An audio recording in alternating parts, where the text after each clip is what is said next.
Que a paz e a graça do nosso Senhor Jesus esteja com todos.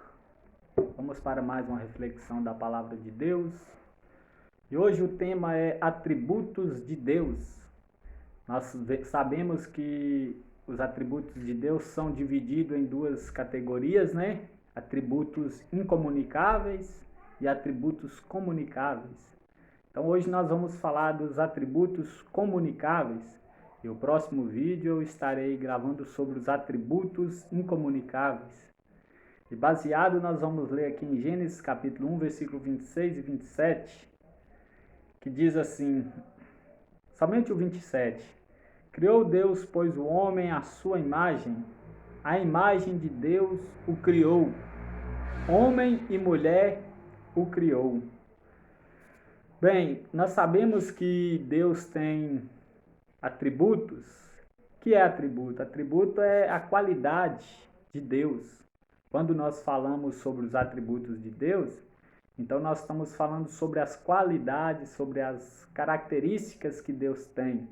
São as qualidades de Deus. Então, hoje eu quero falar aqui das qualidades de Deus que Deus compartilha, que Deus dá ao homem.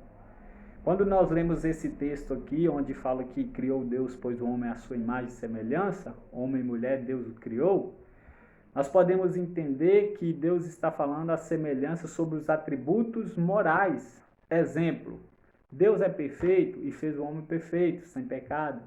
Deus é reto e fez o homem reto. Deus é bom e fez o homem bom. Deus é amoroso e fez o homem amoroso.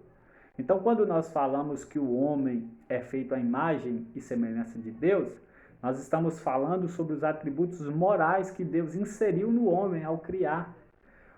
O homem perdeu isso devido à queda, mas todos aqueles que recebem Cristo como seu Senhor e Salvador, se arrependem dos seus pecados, a reconciliação com Deus é feita através de Cristo. Então hoje nós vamos falar das qualidades, das características de Deus que Ele dá ao homem, que Ele compartilha, que Ele nos dá ao crer em seu Filho amado. Então atributos comunicados são aqueles que Deus comunica, compartilha com a criatura, com os salvos, com os santos. Atributos morais, fala da moral do homem, fala da moral dos filhos de Deus. Então, o seu primeiro atributo é amor. O amor é a qualidade de Deus, é uma característica de Deus. Em 1 João, capítulo 4, versículo 8, fala que Deus é amor. Então, nós sabemos da essência de Deus, é a essência amorosa. Deus é amor. Deus é amor, na sua palavra diz. Então, a Bíblia declara explicitamente que Deus é amor. E como um dos atributos de Deus, deve ser entendido, sobretudo, pelo aspecto do que os escritores do Novo Testamento chamam de amor ágape. Ou seja, o amor de Deus é um amor ágape. Qual é esse amor ágape? Esse amor de Deus é aquele amor que Deus nos ama, independente de qualquer coisa, independente de qualquer situação, independente de qualquer circunstância. Seja ela boa, seja ela favorável, não, Deus nos ama voluntariamente, independente, Ele nos ama incondicional.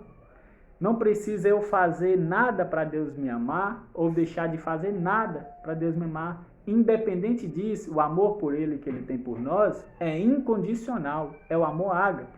E Deus nos compartilha esse amor. Ao mesmo tempo que Deus nos ama, Ele também quer que nós amemos ao próximo, porque o seu amor foi colocado em nós. Romanos 5,5 fala que o amor de Deus foi derramado em nós, pelo Espírito que nos foi dado, ou togado. Deus nos deu o Espírito de amor. Quando nós recebemos Cristo como único e suficiente Salvador, automaticamente a nossa velha natureza, a natureza de Adão, que herdamos de Adão, ela é trocada, e Deus coloca agora a sua natureza, e a natureza de Cristo é o quê? É amor, é paz, é bondade, é longanimidade. Então nós possuímos essa natureza. Então essa natureza Ele compartilha, Ele quer que nós amamos o próximo incondicionalmente. É tanto que em Mateus 5, versículo 44, Jesus fala assim: amai os vossos inimigos, orai pelos que vos perseguem. Então nós devemos amar o nosso próximo, independente se ele nos ajuda, se ele nos faz o bem, se é independente, é voluntário. Esse amor tem que partir do coração. E esse amor pelo nosso semelhante, pelo nosso próximo, é incondicional. Não depende de condição nenhuma. Então Deus nos compartilha em 1 Coríntios 13, fala assim: agora permanecei amor, a fé, a esperança, mas o maior deles é o amor. Então, Jesus nos dá esse amor, esse bendito amor. Próximo atributo de Deus é a bondade. Eu quero aqui falar um pouco rápido por conta do tempo, senão fica um vídeo extenso, muitos às vezes não conseguem assistir. Bondade. Esse atributo está diretamente ligado ao atributo do amor, enfatizando a benevolência de Deus para com as suas criaturas. A bondade de Deus implica na realidade que tudo o que ele faz é essencialmente bom e legítimo, mesmo que o homem não compreenda, a bondade de Deus ela é bom e legítima. Então, Deus é bom. Se a Bíblia diz que Deus é bom, reto e tudo que ele faz é legítimo, essa pandemia, essa permissão dessa pandemia, ela tem um propósito, porque tudo que Deus faz, tudo que Deus permite, é bom, é legítimo. Então, independente do que vai acontecer, Deus não erra, Deus é bom. E como Deus nos compartilha essa bondade? Salmo 100, versículo 5 fala que Deus é bom. Deus quer que nós sejamos bons. E para ser bom, esse atributo está ligado ao atributo do amor. Ou seja, eu só vou conseguir ser bom com o próximo se eu amar. Se eu não amar, eu não vou ser bom. Então, para mim amar o próximo, automaticamente eu sou bom. Então, nós precisamos amar o nosso semelhante, nós precisamos ser bom para com as pessoas. Deus é bom, ele manda o sol para justos e injustos. Deus manda a chuva para justos e injustos. Ele faz o bom para todos. Assim nós devemos estender a nossa mão amiga para todos, independente de denominação, independente de credos, de religião, independente, a bondade de Deus, ela atinge a todos. Assim também nós devemos ser bom para com todos. Então, continuando aqui, terceiro atributo, misericórdia. A misericórdia de Deus. Misericórdia é a compaixão de Deus. Deus tem compaixão de nós. Misericórdia é outro atributo que também está ligado ao atributo do amor. E revela a compaixão e piedade de Deus para com os miseráveis e angustiados. Através do capítulo 5 de Gálatas, percebemos que muitos atributos comunicáveis de Deus são compartilhados com os cristãos através do fruto gerado pelo Espírito Santo. Depois, se você quiser estudar até esse vídeo em sua casa, leia Gálatas capítulo 5, versículo 22 e 23, é onde vai expressar o fruto do Espírito.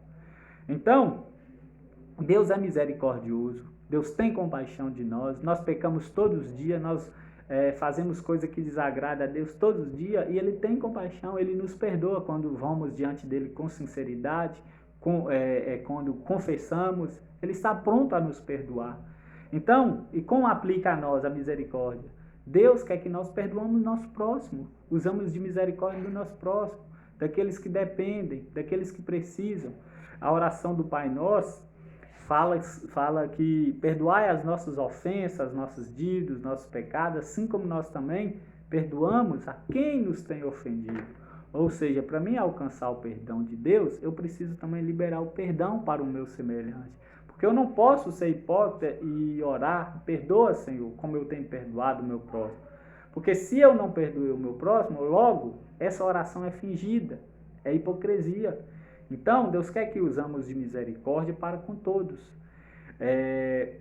Chegou alguém diante de Jesus e perguntou: mestre, até quantas vezes devemos nos perdoar ao próximo? Jesus diz, 70 vezes 7. Ou seja, ilimitado.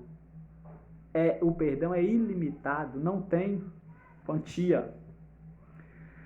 Quarto atributo, sabedoria. Deus é um Deus sábio.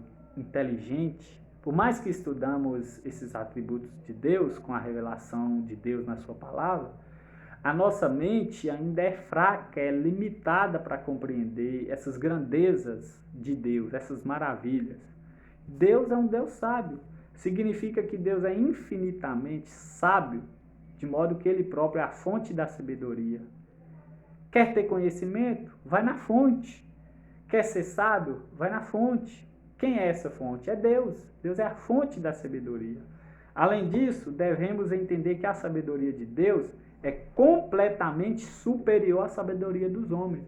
Ora, embora Deus nos compartilhe a sabedoria, devemos entender e reconhecer que a sabedoria dele está muito mais acima de nós. A nossa mente não pode atingir, é fraca, é limitada, não vai. Então, devemos entender isso, é completamente superior. E Deus quer que nós sejamos sábios.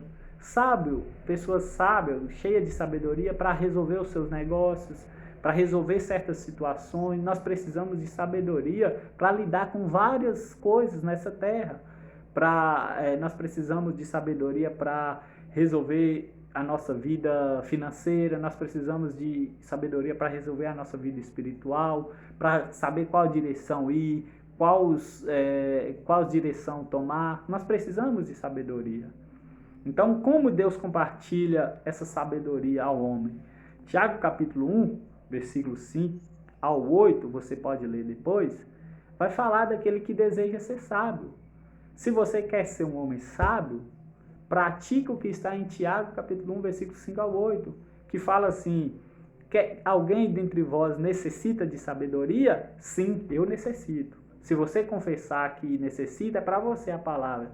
Se alguém dentre vós necessita de sabedoria, peça a Deus, mas peça não duvidando, com fé, porque Deus lhe dá sem restringir, sem ocultar a ninguém. Ele não lança em rosto de um de outro, ele lança para aquele que quiser e pede com fé. Mas ao seu pedir, meu irmão, pensa com fé, não duvide, pensa com fé que vai receber essa sabedoria. O temor ao Senhor é o princípio da sabedoria. Então a base para ser sábio é o temor, é o tremor a Deus. Então quando você vai diante de Deus com temor, é o início da sabedoria. Então nós devemos entender que os pensamentos, os caminhos do Senhor estão muito mais altos. Mas Ele nos quer fazer pessoas sábias, pessoas cheia de inteligência. Então, se você necessita sabedoria para lidar com a sua vida, para lidar com o próximo, para lidar com o seu ministério, para lidar com a sua família, com as suas finanças, seja qualquer âmbito, peça a Deus sabedoria, mas peça sem duvidar. Quinto, justiça. Deus é justo. Salmo 7,11. Deus é um Deus justo, um Deus que se ira todos os dias. Então, Deus é justo. Tudo que Deus faz é justo. Em Deus não vai encontrar nenhuma, é impossível encontrar alguma injustiça. Significa que Deus é plenamente justo e perfeito em sua retidão. Não há injustiça em Deus. E dele não provém nenhum tipo de desigualdade. Deus é um Deus justo. Salmo 7,11. Um Deus que se ira todos os dias. Quando você lê em Salmo 7,11 que fala que Deus é um Deus justo, um Deus que se ira todos os dias, todo dia Deus se ira. Por que todo dia Deus se ira? Deus se ira todos os dias com o homem penitente, o homem que insiste nos seus erros, está obstinado, não se arrependem, não sente arrependimento, não querem se arrepender, não querem mudar de vida, querem insistir, quer zombar, quer blasfemar, quer murmurar de Deus. Então é com esses que Deus se ira. Embora nós pecamos todos os dias, e Deus, por não aceitar o pecado, Ele se ira todos os dias com nós, mas a diferença é que nós vamos diante dele com arrependimento, com confessação, com súplicas, e Ele nos perdoa. Agora, Deus se ira todos os dias. E Deus quer que sejamos justos, retos, como Jó, homem justo, temente, que se desvia do mal. Jó vivia ali diante da sociedade, no seu contexto de vida, era um homem justo, comprava e pagava, emprestava, e recebia, tomava emprestado e pagava. Assim é nós. Deus quer que nós sejamos pessoas justas, que compramos e pagamos, que pegamos emprestado e entregamos. Então é assim. Assim nós devemos aplicar a justiça, ser pessoas justas, depender da justiça de Deus, ter fome e sede de justiça de Deus. Infelizmente, nós vivemos dias que muitas pessoas que se dizem cristãos, que frequentam a igreja, que foram batizadas, que fizeram a sua profissão de fé, infelizmente estão comprando e não estão pagando, estão tomando emprestado e não estão devolvendo, e nem sequer dá uma satisfação, nem sequer dá um parecer, nem sequer não justifica. Então é complicado. Sexto, santidade. Deus é santo e quer que nós sejamos santos. Significa que Deus é completamente separado do pecado. A palavra santo significa kadosh, separado. Deus é separado. E quando nós falamos de Deus, nós estamos falando do Pai, do Filho e do Espírito Santo, da primeira pessoa e da segunda pessoa e da terceira pessoa da Trindade. Essas três pessoas se compõem uma em unidade. Então nós estamos falando do Pai, do Filho e do Espírito Santo. O Pai, o Filho e o Espírito Santo estão na mesma categoria. Todos possuem os atributos comunicáveis e incomunicáveis. Eles estão em perfeita harmonia, em perfeita coerência, um com o outro, ligados um com o outro. Jamais pode haver divisão, dissensão, desentendimento um com o outro, jamais. Então, Deus quer que sejamos santos como Ele é santo. Quando fala que Deus é santo, Deus é diferente de tudo e separado de tudo. Não tem ninguém na mesma categoria, no nível de Deus. Nem os anjos que estão lá, que diz Isaías 6, não estão na categoria. Eles tampam os seus olhos, eles tampam os seus pés, eles voam diante do trono de Deus. Eles não podem ver Deus, eles não podem pisar onde Deus está, porque a santidade que emana daquele trono é tão radiante, é tão clara, que os anjos não conseguem. Então, ele nunca está relacionado a qualquer coisa impura ou a qualquer comportamento indigno. Quando falamos de Deus, temos que entender que Deus não se relaciona com o que é errado, com o que é o impuro. Abacuque 1,13, Deus é tão puro de olhos que não pode contemplar o mal. Ele não pode, ele não tem prazer, ele não se satisfaz com a maldade. Deus quer que sejamos santos. Agora, como aplicar essa santidade a nós? Deus quer que nós sejamos um povo diferente. Nós que cremos nele, nós que somos filhos, súditos do reino de Deus. Deus quer que sejamos pessoas separadas. Separadas de quê? Do ímpio. Separadas de quê? Do mundanismo. Separadas de quê? Das obras das trevas, das obras da carne, das pessoas ímpias em comunhão com elas. Deus quer que sejamos santos. 1 Pedro 1, 15 e 16 fala que Deus quer que nós sejamos santos em todo o nosso procedimento, em toda a nossa conduta, no falar, no pensar, no andar, no vestir. Como está escrito, sede santo porque eu sou santo. Ou seja, sede, está no verbo ser, nem é para ser. Porque eu sou santo. Quando Deus fala a ele fala eu sou santo, é para vocês serem santos. Então, quando falamos que é para nós ser santo, é porque está escrito. Está lá em Levítico 19, versículo 2, fala que Deus é santo. Então, Deus quer que sejamos pessoas separadas para Ele, separadas do pecado, separadas do que é vulgar, separadas do que não é honesto. Então, Deus quer que sejamos. Malaquias 3,18 diz, e vereis a diferença entre o justo e o ímpio, do que serve a Deus e do que não serve. Então Deus tem um povo diferente. Deus olha do céu e vê uma raça, um povo diferente. Então, Deus se atenta para isso. O seu povo é os que andam em santificação. Então Deus quer que sejamos santos. Veracidade.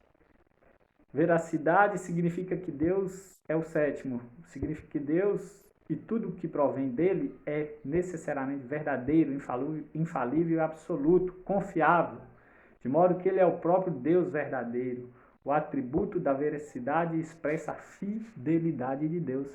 Quando nós falamos da veracidade de Deus, nós estamos falando da fidelidade. São dois atributos que estão de mão dadas, interligados um ao outro. Fidelidade e verdade, ou seja, tudo que Deus falou é verdadeiro. E se ele prometeu alguma promessa na Bíblia, a qual está contida de várias promessas para o seu povo, pode esperar, pode crer, vai acontecer, porque ele é verdadeiro, ele é fiel. João 14, versículo 6, disse-lhe Jesus, eu sou o caminho e a verdade, ou seja, está no artigo definido, eu sou o caminho e a verdade. Então Jesus é a verdade e quer que nós sejamos pessoas verdadeiras. Como se aplicar a nós? Que não mentimos, aquele que furtava, não furte mais, aquele que mentia, não mente mais, antes seja verdadeiro um para com os outros. Então em nós deve habitar a verdade. Ficarão de fora os mentirosos, os cães. Então o contraste do mentiroso é o verdadeiro. Então se nós formos verdadeiros, logo não seremos mentirosos. Então Deus quer que nós sejamos verdadeiros. Penúltimo, liberdade. Significa que Deus não precisa de nada nem ninguém para fazer o que quer, ou seja, ele é completamente livre para executar sua vontade. Deus quer que sejamos livres, foi para a liberdade que ele nos libertou. Livres do pecado, livres da condenação. Deus é livre, Deus não pede conselho a ninguém, Deus não pergunta a ninguém, Deus não interroga ninguém, Deus não tem nenhuma dúvida, Deus não tira dúvida com ninguém. Então, ele é livre para executar a sua obra, seja ela qual for, ele faz o que lhe apraz, ele é soberano, ele é livre para isso e quer que sejamos livres. Livre do pecado, da escravidão, livres de Satanás, livres dos nossos pensamentos, livres da culpa. Foi para a liberdade que Cristo nos libertou. E conhecereis a verdade, e a verdade vos libertará. Se, pois, o Filho vos libertar, verdadeiramente sereis livres. Então nós somos livres em Cristo. É mentira do diabo que você é culpado, que você não é salvo. Você que creu em Deus. É mentira, você é livre. E último, paz. Deus é um Deus de paz e ele compartilha essa paz conosco. Um atributo, uma qualidade de Deus é a paz. Esse atributo de Deus nos revela que nele próprio, ou em qualquer uma de suas ações, não há nenhum tipo de confusão ou desordem. Então em Deus não há desordem, não há confusão, desentendimento. Ele é um Deus paz. Gideão entendeu essa qualidade de Deus quando declarou, Juízes 6:24, Gideão disse, o Senhor é paz. E como Deus compartilha a nós essa paz? João 14, versículo 27, deixo-vos a paz, a minha paz vos dou. Não vos lá dou como dá o mundo, nem se turbe o vosso coração, nem se atemorize. Ou seja, Jesus nos promete uma paz. Deixo-vos a minha paz, ou seja, a paz é dele. Ele é a paz. Enquanto em Juízes, Gideão falou que o Senhor é paz, aqui já fala que deixo-vos a minha paz vos dou. Ou seja, Cristo nos prometeu uma paz verdadeira. E sabemos que tem uma paz mentirosa, tem uma paz falsa andando sobre essa terra. A paz que Jesus nos promete, ela é uma paz verdadeira, uma paz que provém de Deus, que só o seu povo pode ter, só os seus santos, só os que creem no seu sacrifício podem ter essa paz. Isaías 42, versículo 22 fala, o ímpio não tem paz. Então, quem não tem paz é o ímpio. Agora, você que creu, você que aceitou Jesus, tem essa paz. Às vezes você não está vivendo essa paz, falta você exercitar essa paz que Deus colocou. Jesus disse em João 16:33 que no mundo nós teríamos aflição, mas crede nele, ele venceu, ou seja, apesar de ter aflição, perseguição, prova, mesmo assim, Jesus nos promete dar paz em meio a isso. Então ele fala, não vos lá dou como o mundo dá, ou seja, o mundo promete, o mundo dá uma paz mentirosa, uma paz fingida, uma paz que é falsa, é mentirosa, é passageira, é temporária, é transitória, é vaidade, é mentira. Mas a paz que Deus dá é verdadeira, é fiel, é certa, é reta, é justa. Então, essa paz nós não encontramos em nada e nem em outro, a não ser Jesus Cristo. Nós não encontramos no copo de bebida, não encontramos no cigarro, não encontramos no sexo, na prostituição, em nada. Nós encontramos em Cristo. Então, uma vez que encontramos em Cristo, nós não precisamos de mais nada. Nós temos tudo o que precisamos, tudo que nós podemos adquirir, nós já adquirimos. Jesus nos deu, Jesus nos prometeu e deu. Então, meu irmão, você que é crente, você que é salvo em Cristo, não está tendo essas características, ore a Deus, reconheça, reveja a sua situação de salvação, confesse os seus pecados para Ele, e você que ainda não tem nada disso, aceita Jesus como seu Salvador. Ao você aceitar, Deus tira a sua velha natureza e coloca em si a nova natureza. Se arrependa, confessa, lança a sua esperança, a sua confiança em Cristo, confia nele, confia que em você não tem nada, confia que as suas obras não te levam a nada, confia que as suas obras, que a sua justiça não é nada diante, confia nele, reconheça que as suas obras é como trapo de imundícia diante de Deus, mas ao confiar nele, você confia que ele é tudo, que a justiça dele, que as obras, que o que Deus faz, é nisso que temos que basear a nossa fé. Basear a nossa fé, lançar a nossa esperança em outro, porque nós não temos nada. Você fazendo isso, reconhecendo isso, você vai crer para a salvação. E essa crença é uma crença perseverante, é uma crença que está ligada à obediência, é uma crença que você vai estar diante de Deus com reconhecimento, com fidelidade diante dele. Por isso, essa palavra fala ao seu coração. Deus em Cristo vos abençoe. Um forte abraço.